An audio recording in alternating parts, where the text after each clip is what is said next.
여러분들 요즘 어떠십니까? 요즘 은혜를 경험하고 계십니까? 아멘. 좋습니다. 1부 때는 단 한 분만 아멘을 외쳤는데 여기저기서 은혜를 경험하고 계신다고 하는데요. 은혜가 무엇인지 모르시는 분은 아마 거의 없으실 것입니다. 그러나 한번 다시 정리를 하면 은혜가 무엇일까요? 사전적인 의미로는 고맙게 베풀어주는 신선한 혜택, 그래서 대표적인 것이 어머니 은혜, 그리고 스승의 은혜 등이 있다고 그렇게 말합니다. 포털 사이트에 찾아보니까 기독교적인 그 은혜에 대한 관점이 나와 있습니다. 이 그리스도교 신학에서 죄인을 구원하는 하나님의 자발적이고 조건 없는 선물, 또는 거듭남과 성화를 위해 인간에게 작용하는 하나님의 영향력, 조건 없이 주신 선물, 그리고 우리를 구원해 주시는 그런 영향력이라고 표현합니다. 또 라이프 성경사전이라는 곳에서는 은혜를 이렇게 표현합니다. 하나님이 값없이 베푸시는 선물로 아무 조건 없이 죄인을 용서하고 구원과 영생을 주시는 하나님의 초월한 사랑이라는 뜻. 한마디로 얘기하면 조건 없이 우리에게 베풀어 주시는 하나님의 사랑, 이것이 바로 은혜인 것입니다. 이 신구약 성경을 보면 여러 히브리어 헬라어 단어가 한국어로 은혜라고 번역되고 있습니다. 그 중에 대표적인 것이 구약의 히브리어는 헤세드, 그리고 신약의 헬라어로는 카리스라는 단어가 쓰여지는데요. 이 단어들의 의미를 살펴보면 기쁨, 또 상냥함, 사랑스러움, 호의, 친절, 자비, 긍휼, 또 윗사람이 아랫사람에게 베푸는 친절이나 사랑, 이런 많은 의미들을 품고 있습니다.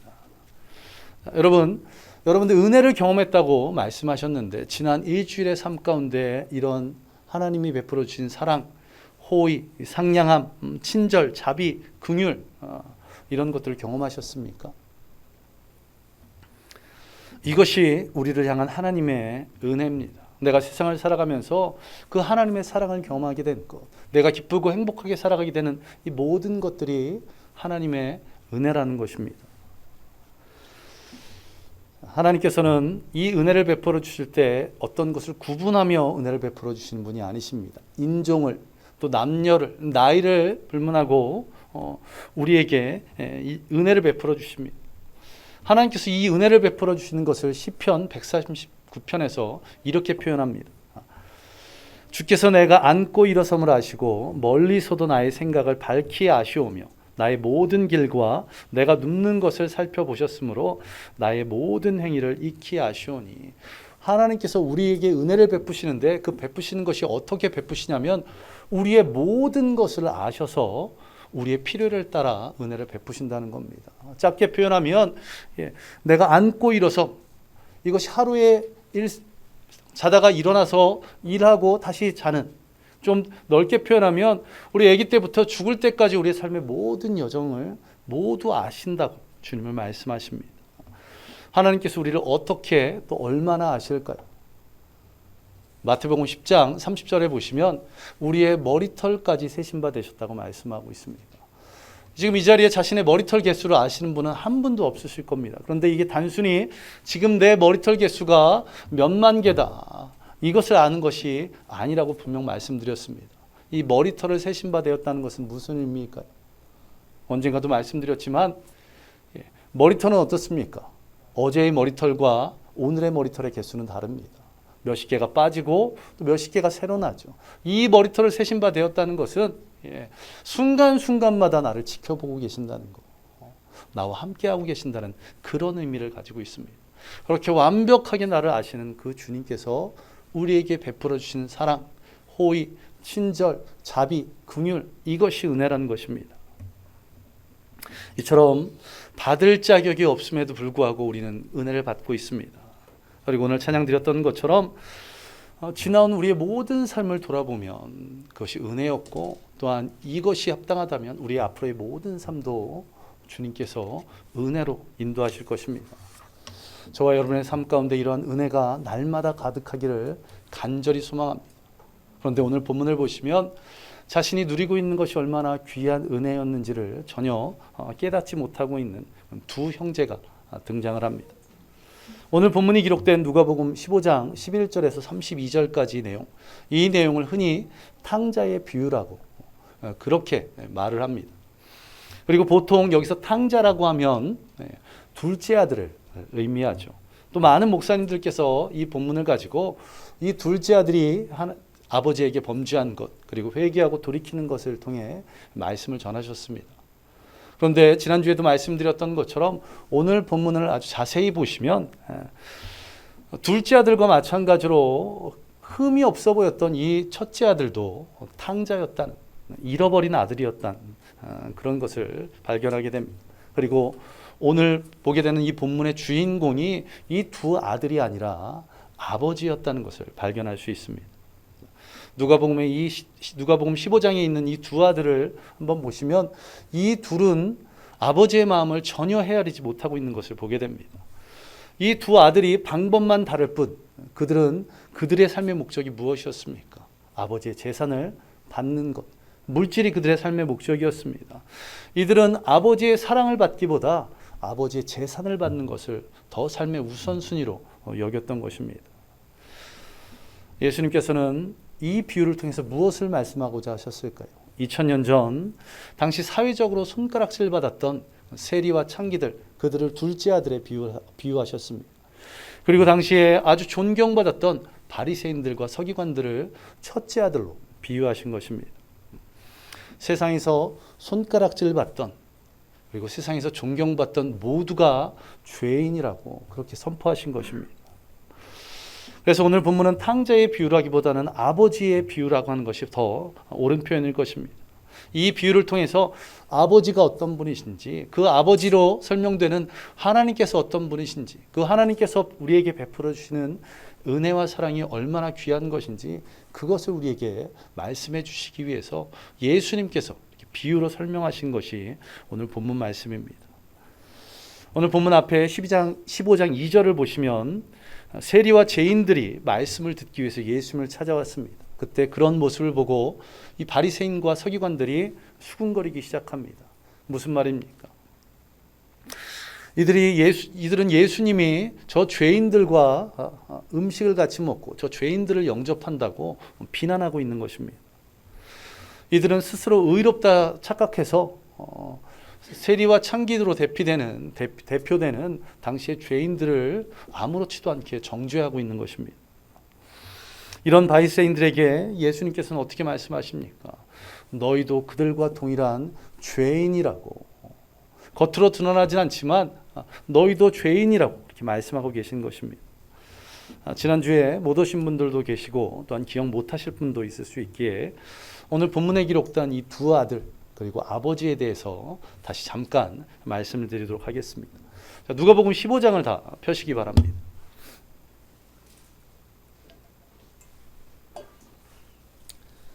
먼저 12절을 보시기 바랍니다. 12절에 보시면 이 구절을 통해서 이 둘째 아들이 아버지에게 단순히 그냥 돈을 달라는 정도가 아니라는 것을 발견할 수 있습니다. 지난주에도 말씀드렸던 것처럼 이 둘째 아들은 정확한 단어를 사용하고 있습니다. 바로 분깃이라는 단어입니다. 자신의 몫을 분배받다라는 의미를 가지고 있는데 이 단어는 신명기 21장 17절에 기록되어 있습니다. 여기서 부모가 죽었을 때 재산 상속에 대한 내용이 담겨져 있는 그런 말씀인데 이것을 정확하게 알고 있었습니다. 단지 돈을 얼마 구한 것이 아니라 아버지가 죽게 되면 내가 상속받을 금액이 얼마인지를 나에게 정확하게 주십시오. 이렇게 말하고 있는 것입니다. 당시 문화에서는 서둘러서 유산을 요구하는 것, 아버지가 살아계신데 유산을 달라고 하는 것은 있을 수 없는 일이었습니다. 왜 그렇습니까? 아버지 보고 빨리 죽으라는 말과 비슷하게 들렸기 때문에 그렇습니다. 재산 상속 언제 되냐면 아버지가 죽은 후거나 아니면 죽기 직전에 행해지는 것이 관례였습니다. 그리고 여기서 그치는 것이 아닙니다. 다음 절인 13절을 보시기 바랍니다. 자신의 분깃을 받은 둘째 아들이 타국으로 떠나는데 며칠 안 돼서 떠났다고 말씀합니다. 지난주에도 말씀드렸지만 지금처럼 화폐가 쓰이는 그런 시대가 아닙니다. 또 온라인으로 뭔가를 입금하고 보낼 수 있는 그런 시대가 아니었습니다. 유산으로 상속받은 것이 무엇이었을까요? 부동산이었을 것입니다. 땅이나 집이었을 것입니다. 그런데 그 땅과 집을 며칠이 안 돼서 다 정리를 하고 해외로 떠난 것입니다. 13절에 기록된 모아 가지고라는 이 단어는 거두어 들이다는 표현도 있는 반면에 또 현금으로 바꾼다는 그런 의미가 있습니다. 며칠도 안 돼서 땅과 집을 현금화해서 갈 수 있다는 것. 이 시대에는 불가능했었던 일입니다. 어떻게 이게 가능했을까요? 미리 계획했기 때문에. 아버지의 재산을 미리 상속받고 그것을 가지고 해외로 갈 것을 미리 계획했기 때문에 가능했던 것입니다. 아주 쉽게 표현하면 계획된 범죄를 저지른 겁니다. 이런 아들의 모습을 보고 이 아버지가 얼마나 애통해했을까요? 이에 비해서 첫째 아들을 보시기 바랍니다. 겉으로는 전혀 문제가 없어 보입니다. 25절을 보면 둘째가 돌아와서 잔치를 벌이고 있을 때 그가 어디서 돌아왔다고 말씀하고 있습니까? 밭에서 돌아왔다고 말씀합니다. 아주 부유한 집안이었습니다. 노예와 품꾼들이 많았을 것입니다. 직접 일은 하지 않았겠지만 밭을 둘러보면서 열심히 수고하고 있는 첫째 아들의 모습을 보게 됩니다. 또 29절에 보시면 내가 여러 해를 아버지를 섬겨 명을 어김이 없었다고 말하고 있습니다. 아버지 말에 그대로 순종했다는 것입니다. 그리고 마지막으로 12절을 보시면 지난주에도 말씀드렸던 것처럼 각각 나누어 주었더니 둘째가 재산을 상속받는다고 할 때 둘째만 받은 것이 아니라 이 첫째도 받았습니다. 첫째도 재산을 받은 것입니다. 그런데 31절에 보시면 이 아버지가 이렇게 말합니다. 내 것이 다 내 것이로 돼 라고 표현하는 것을 볼 때 이 내용이 어떤 의미입니까? 자신이 처음에는 물질에 욕심이 있어 아버지한테 받았지만 그것이 잘못되었다는 것을 깨닫고 다시 아버지께로 드린 겁니다. 재산을 다 상속받았다면 아버지 것은 있을 수가 없는데도 불구하고 아버지가 내 것이다 내 것이다 라고 표현한 것을 보면 자신의 잘못을 깨닫고 아버지에게 다시 드렸다는 것을 알 수가 있습니다.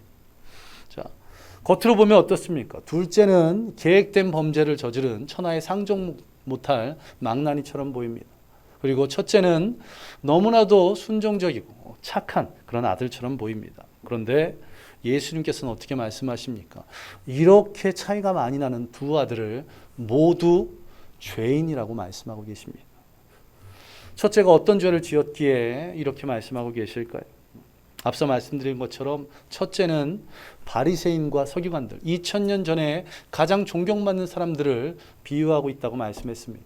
그런데 이 바리새인들이 당시 유대인들에게는 존경받았지만 예수님은 이 바리새인들을 무엇에 비유하고 계십니까? 독사의 자식들, 회칠한 무덤들이라고 예수님께는 가장 큰 욕을 먹었던 것이 이 바리새인들과 서기관들입니다.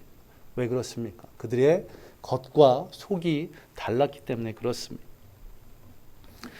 이 첫째는 바리새인들과 서기관처럼 자신은 의로운 사람이라고 여겼던 것 같습니다. 그리고는 죄를 짓고 온 가산을 탕진하고 온 둘째를 어떻게 합니까? 정죄하는 것을 보게 됩니다. 자, 동생이 아버지께 죄를 지었다고 화를 내며 동생을 동생으로 여기지 않는 그러한 모습을 보게 됩니다. 그가 밭에 나가서 일을 하고 돌아오는데 풍악이 울립니다. 무슨 일인가 싶어 종에게 물었더니 둘째가 돌아왔다고 얘기합니다. 기간이 얼마인지 모르겠지만 오랜 기간을 밖으로 돌았던 그리고 고생했던 둘째가 돌아왔는데 기쁨으로 맞아야 되는데 첫째는 어떻게 반응합니까? 분노하고 있습니다. 화를 내고 있습니다. 그리고 그 잔치에 참여한 것을 거절합니다.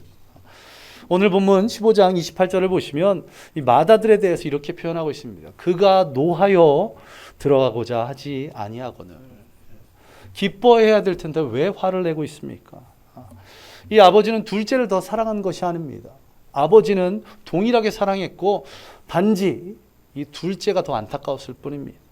그런데 이 아버지까지 직접 나와서 함께 들어가자고 했지만 이 첫째 아들은 그것을 거절합니다.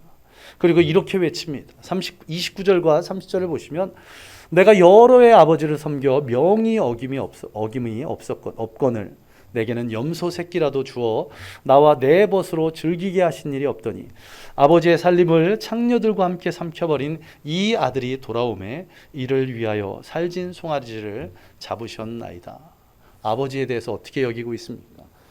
그가 착각하고 있는 것이 있는데 자신은 최선을 다해서 아버지를 섬겼지만 염소 새끼 한 마리도 주지 않은 그런 인색한 아버지, 엄격한 아버지라고 여기고 있습니다. 아버지가 어떻게 얘기했습니까? 내 것이 다 내 것이라고. 그 모든 것이 자신의 것임에도 불구하고 그것을 누리지 못하고 자신은 염소 새끼 한 마리도 받지 못했다고 분노하고 있습니다. 그리고 동생을 어떻게 표현합니까? 창녀들과 함께 아버지의 살림을 삼켜버린 이 아들. 동생이라고 표현하지 않고 이 아들이라고 자신의 동생으로 인정하지 않고 있는 것입니다. 같은 유대인임에도 불구하고 세리와 창기들을 죄인으로 정죄했던 서기관 바리새인들의 모습과 아주 동일한 모습을 발견하게 됩니다. 이런 두 아들에게 아버지는 어떻게 행동하고 있습니까? 오늘 본문 앞에 20절을 보시기 바랍니다. 그가 둘째 아들에게 어떻게 하고 있습니까? 아직도 거리가 먼데 아버지가 그를 보고 치킨이 여겨 달려가 목을 안고 입을 맞추니, 지난주에 말씀드렸던 것처럼 이 가정은 부유한 가정이었습니다. 이 아들이 오는 것을 볼 수 있는 상황이 아니었을 것입니다. 집안에 있었을 것이고 밖에 나갈 일이 거의 없기에 모든 것을 노예들이 해주고 있기에 이 아버지는 집 밖을 나갈 일이 거의 없음에도 불구하고 어떻게 먼 곳에서 이 둘째가 돌아오는 것을 발견했을까요? 날마다 나아갔던 것입니다. 둘째가 해외로 떠난 뒤부터 그 아들이 돌아오기를 기다리며 날마다 나아갔습니다. 날마다 집 밖에서 둘째가 돌아오기를 기다렸던 것입니다. 그리고 그 기다림에 응답되어서 둘째가 돌아오는 것을 가장 먼저 발견하고 멀리서부터 달려가 그를 안아주고 있는 것을 보게 됩니다. 말씀드렸던 것처럼 우리 조선시대의 양반이 어떤 상황에서도 뛰지 않았던 것처럼 그와 흡사하게 이 팔레스타인 지역에서도 성인 남자는 결코 뛰지 않았답니다. 그런데 오늘 본문을 보시면 달려가 아들을 맞이한, 그가 맞이한 이 둘째 아들은 어떤 아들입니까? 어떻게 보면 아버지 보고 일찍 죽으라고 표현하면서 유산을 상속받았던, 그리고 그 모든 재물을 허랑방탕하게 탕진한 그런 아들이었습니다. 그런데 그럼에도 불구하고 네가 지금까지 어디서 무엇을 하고 왔냐고 단 한 가지 묻지 않습니다. 네가 나한테 잘못한 것이 무엇이냐고 단 한 가지도 정죄하지 않고 그냥 달려가 안아주는, 그것이 아버지입니다. 그리고 이 아버지는 큰아들에게는 어떻게 합니까? 앞서 보았던 것처럼 31절을 보시면 너는 항상 나와 함께 있으니 내 것이 다 내 것이로되. 넌 나와 함께 있지 않느냐? 내가 가진 모든 것이 다 내 것이라고. 나와 함께하고 있는 것이 가장 큰 축복이라고 그렇게 말씀하십니다. 자, 이것이 바로 하나님의 은혜입니다. 첫째도 둘째도 아버지 마음을 전혀 헤아리지 못한 그런 어리석은 아들이었습니다. 그런데 아버지는 어떻게 합니까? 사랑으로, 은혜로 모든 것을 감싸 안고 있습니다. 그들의 잘못을 단 한 가지도 지적하지 않습니다. 그들이 무엇을 잘못했다고 그것을 문제 삼지 않습니다. 그냥 위로하고 격려하는 것을 보게 됩니다. 이것이 아버지의 은혜이며 우리를 향한 하나님의 은혜인 것입니다. 그리고 2000년이 지난 지금 이 시대의 첫째 아들과 둘째 아들은 누구이겠습니까? 2000년 전에 이 아버지는 그때와 동일한 하나님이십니다. 그렇다면 첫째 아들과 둘째 아들은 바로 누구이겠습니까? 둘째 아들, 사고를 치고 집을 떠난 자들이 불신자들이라면 첫째 아들, 겉으로는 거룩한 것 같지만, 착한 아들인 것 같지만 속은 그렇지 않은 그 첫째 아들이 바로 저와 여러분의 모습일 것입니다. 저와 여러분은 지금 주님 앞에 나와 예배드리고 있습니다. 지금 이 시간에 가정에서 쉬고 있거나 또 들로 바다로 산으로 나가 놀고 있는 그런 사람들과는 달리 하나님께 예배드리고 있습니다. 저와 여러분은 오늘 본문의 첫째 아들, 그 둘째를 동생으로 인정하지 않는 그런 것처럼 불신자들을 정죄하고 있지는 않을 것입니다. 그런데 우리의 삶을 다시 한번 돌아보시기 바랍니다. 우리의 마음속을 다시 한번 돌아보시기 바랍니다. 우리가 불신자들을 향한 긍휼의 마음이 있는지, 우리의 삶이 주님 보시기에 합당한 그런 삶인지, 2000년 전에 서기관들과 바리새인들은 어땠습니까?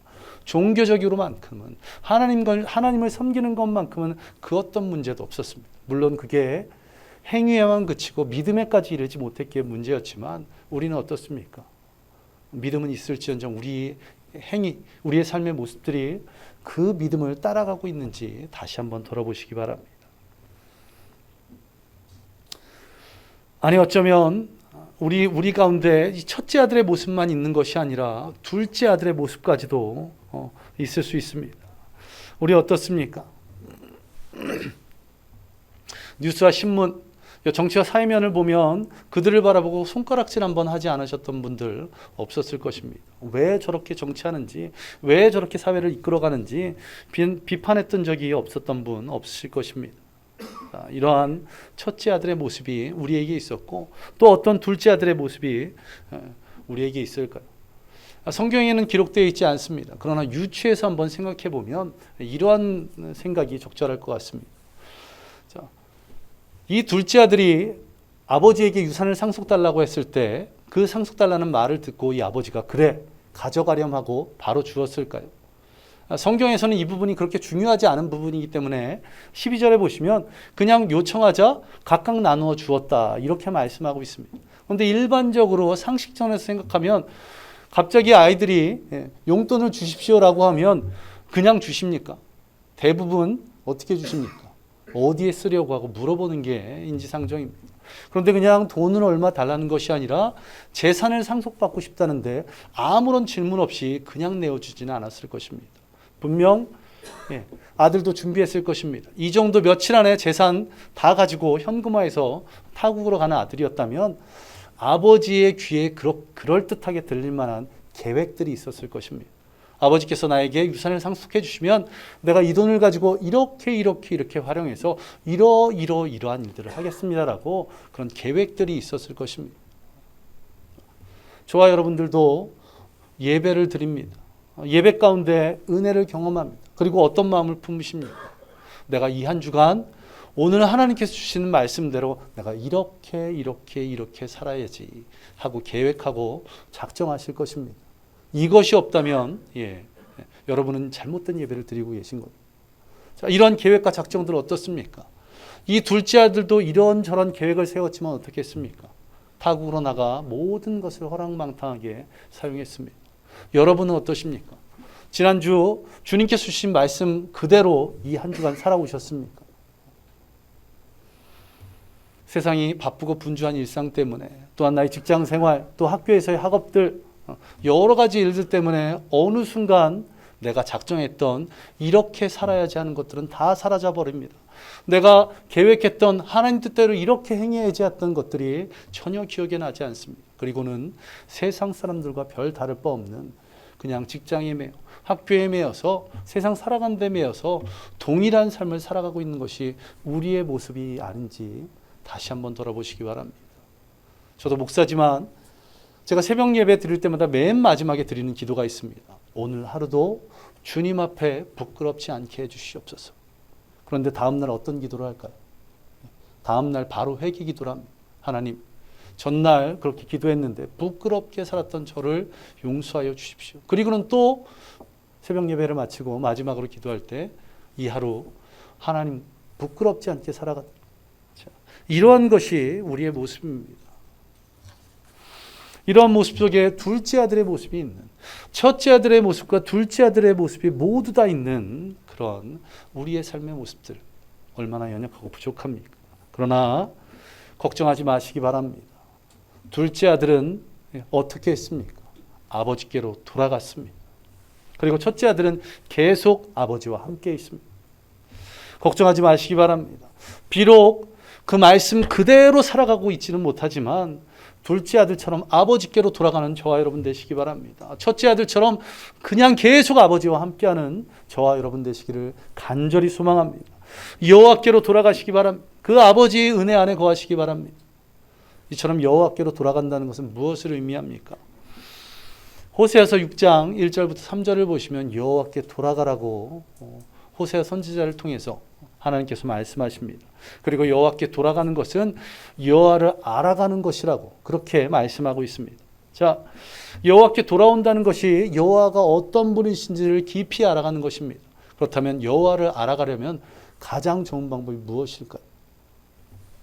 우리가 사람을 알아가는데 가장 좋은 방법은 바로 직접 만나는 것입니다. 백문이 불여일견이라 100번을 그 사람이 어떤 사람이라고 듣는 것보다 한 번 만나는 것이 훨씬 더 중요한 것처럼 주님을 만나시는 저와 여러분 되시기 바랍니다. 여호와께 돌아간다는 것, 주님을 만나러 오는 것입니다. 가능하다면 여러분들이 매일 새벽 주님을 만나시기를 소망합니다. 우리 그것이 쉽지 않은 선택이라면 매주 주님을 만나도록 주님께로 돌아오는 저와 여러분 되시기를 간절히 소망합니다. 그처럼 주님께로 돌아올 때 주님께서 어떻게 역사하십니까? 그 변치 않으시는 그 사랑이 영원하신 우리에게 은혜를 베푸시는 그 주님께서 우리를 맞이해 주실 줄로 믿습니다. 한 주간 비록 말씀대로 살아가지 못했고 그리스도인으로서 부끄러운 그러한 삶을 살았을지라도 주님은 어떤 것 하나 지적하지 않으시고 우리를 안아주실 줄로 믿습니다. 또한 주님께서는 우리를 품어주실 줄로 믿습니다. 우리를 위로하시고 격려하실 줄로 믿습니다. 그 믿음 가지고 우리가 부끄럽고 연약한 우리를지라도 주님 앞으로 돌아가는 저와 여러분 되시기를 간절히 소망합니다. 우리 함께 기도하겠습니다. 이 시간 주님, 우리의 삶이 한 주간의 삶을 돌아볼 때 너무나 부족하고 연약하지만 이처럼 주님께로 돌아왔나이다. 오늘 우리가 새 삶을 살아갈 수 있도록 은혜를 달라고, 그리고 주님께로 돌아올 수 있는 그런 귀한 믿음 달라고 우리 시간 함께 한 목소리로 기도하겠습니다. 기도합니다. 아버지 하나님, 주님께로 돌아가기를 간절히 소망합니다. 그 아버지의 은혜를 기대하며 그 둘째 아들이 돌아갔던 것처럼 우리가 돌아갈 수 있는 그런 믿음을 허락하여 주옵소서. 우리가 매일 새벽을 깨우며 아버지께로 돌아가고, 또한 우리가 수요예배를 통해 또 주일 예배를 통해서 매주마다 주님께로 돌아가는 그런 은혜가 있기를 간절히 소망합니다. 이 주님께로 돌아올 때에 주님, 우리에게 은혜를 허락하여 주셔서 그 주님 주신 그 은혜대로 두 주님 뜻대로 살아가는, 그래서 우리가 조금씩 변해나가 진정한 그리스도인의 삶을 살아갈 수 있게 주여 인도하여 주옵소서.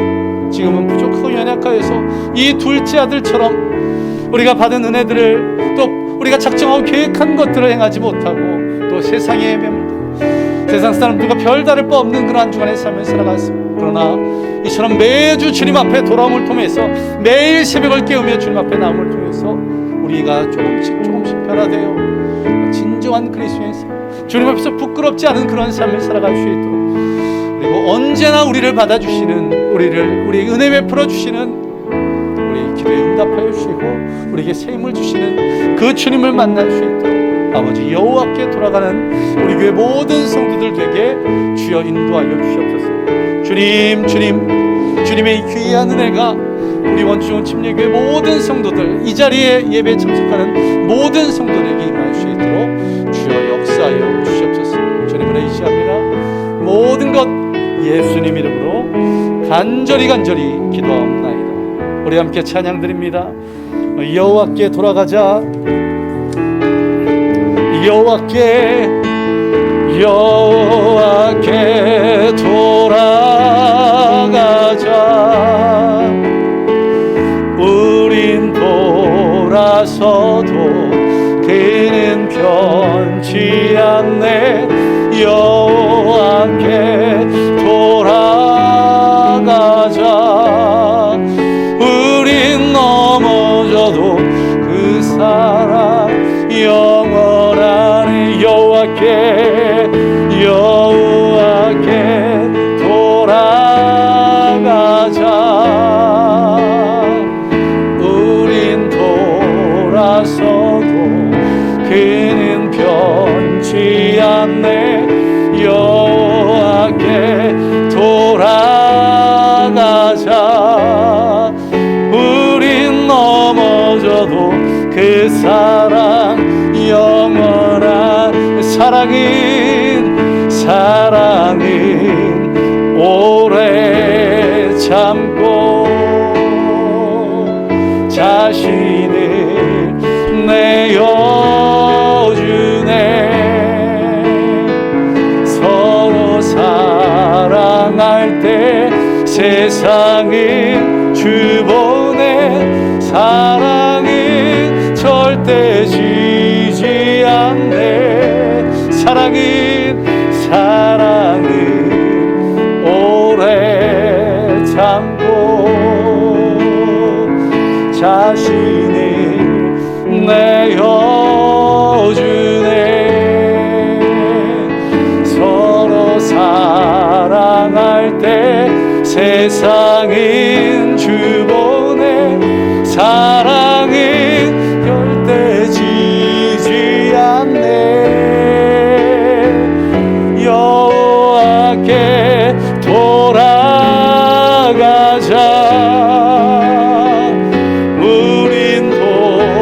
돌아서도 변치 않네.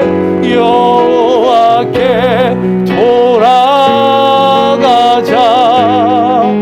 우린 넘어져도 그 사랑 영원한 여호와께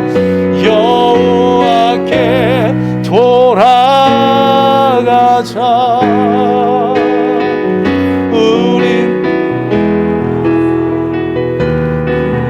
변치 않네. 여호와께 돌아가자. 우린 넘어져도 그 사랑 영원하네. 여호와께 돌아가자. 우린 돌아서도 그는 변치 않네. 여호와께 돌아가자. 우린 넘어져도 그 사랑 영원하네. 우리 함께 다시 한번 기도하겠습니다. 우리 찬양에 고백했던 것처럼 이 영원한 사랑을 믿고 매주마다 주님 앞으로 돌아갈 수 있는 그런 믿음 달라. 우리가 얼마나 부족하고 연약한지 너무나 잘 알기에 매일마다 매주마다 주님 앞에 돌아갈 수 있도록 주님 우리를 붙들어 주시고 우리를 인도해 달라. 그래서 우리를 안아주시는 그 주님, 우리에게 은혜를 베풀어 주시는 주님, 우리를 사랑하시는 주님을 만날 수 있도록 주님 우리에게 그런 귀한 믿음 달라고 우리 다시 한번 기도하겠습니다. 주님, 여호와께 돌아가기를 간절히 소망합니다. 매주마다 여호와께 돌아가기를, 아니 매일마다 여호와께 돌아가기를 간절히 소망합니다. 이 땅을 살아가며 바쁘고 풍주한 일상을 위해서 우리의 직장생활로 말미암아 또 학교 생활로 말미암아 또 가정의 여러 가지 일들로 말미암아 주님대로 살아가지 못했던, 항상 기뻐하고 쉬지 말고 범사에 감사하라고 하신 것이 우리를 향한 주님의 뜻임에도 불구하고 기뻐하지 못했고 감사하지 못했고 기도하지 못했던 우리의 모습을 발견하게 됩니다. 아버지 하나님, 그럼에도 불구하고 믿음으로 주님께로 돌아가게 하여 주시옵소서. 아버지가 자신을 받아줄 것을 믿고 그 둘째 아들과 같이 우리를 품에 안아주시고 우리를 사랑으로 인도하시는, 은혜 베풀어 주시는 그 주님을 오늘도 경험할 수 있도록 주님 역사하여 주시옵소서. 그리고 오늘 베풀어 주시는 그 은혜의 말씀을 붙잡게 하여 주시옵소서. 아버지 하나님, 깨어 기도하며 간절히 기도했던 이 기도의 제목들을 붙잡게 하여 주시고 우리 찬양의 가스들을 붙잡고 이 한 주간 우리의 삶이 조금이나마 변화되어질 수 있도록 조금 더 기도하고 조금 더 말씀 붙잡고 조금 더 주님과 교제하며 조금 더 그리스도인처럼 살아가는 이 모든 성도들 될 수 있도록 주여 역사해 주옵소서. 이런 변화에 조금 작은 변화를 통해서 우리가 조금 더 진정한 그리스도인으로 변화되어 나가기를 간절히 소망합니다. 이 자리에 참되이 예배드리는 모든 성도들에게 주님 은혜를 베풀어 주시고 삶이 변화시켜 주시고 삶 가운데 역사하여 주셔서 한 명 한 명의 성도들이 장성한 분량이 이를 때까지 매일마다 매주마다 돌아오는 우리들을 어루만져 주시고 또 위로하시고 은혜 베풀어 주시옵소서. 이 모든 것 예수님 이름으로 간절히 기도하옵나이다. 아멘. 아버지 하나님, 오늘도 귀한 말씀을 통해서 또 귀한 이 예배를 통해서 우리에게 은혜 베풀어 주시니 감사드립니다. 정말 부끄럽고 연약한 우리의 삶의 모습을 아버지 하나님 앞에 고백합니다. 말씀대로 살지 못했고 순종하지 못했고 오히려 범죄했던 우리의 모습들, 그러나 그럼에도 불구하고 우리를 안아주시고 우리를 받아주시고 우리에게 은혜 베풀어 주실 주님을 기대하며 이 주님 전에 나옴, 여호와께로 돌아갈 때마다 주님 우리를 안아주시고 우리에게 은혜 허락하여 주시옵소서. 또한 이런 귀한 예배를 통해서 주님께 돌아감을 통해서 우리의 삶이 조금씩 변해나가기를 간절히 소망합니다. 매주의 삶의 변화를 통해서 결국은 장성한 분량에 이를 수 있도록 주님 기뻐하실 그런 믿음의 삶, 또한 그런 귀한 은혜의 삶을 살아가는 우리 모든 성도들에게 주여 역사하여 주시옵소서. 또한 준비한 예물 아버지 하나님께 드립니다. 주님께서 그 손길을 축복하여 주시고 또 하나님께서 귀하게 사용하여 주시옵소서. 주님께서 오늘 이 예배를 기뻐 받으시고 우리와 함께 하심을 믿으며 이 모든 것 예수님 이름으로 간절히 기도하옵나이다. 아멘. 이제는 우리 주 예수 그리스도의 은혜와 하나님의 무한하신 사랑과 성령님의 함께 하심과 충만케 하심이 오늘 여호와께로 돌아가기로 작정한 모든 성도들 머리 위에 임하기를 예수 그리스도의 이름으로 간절히 축원하옵나이다. 아멘. 아멘. 주님 도와주시옵소서.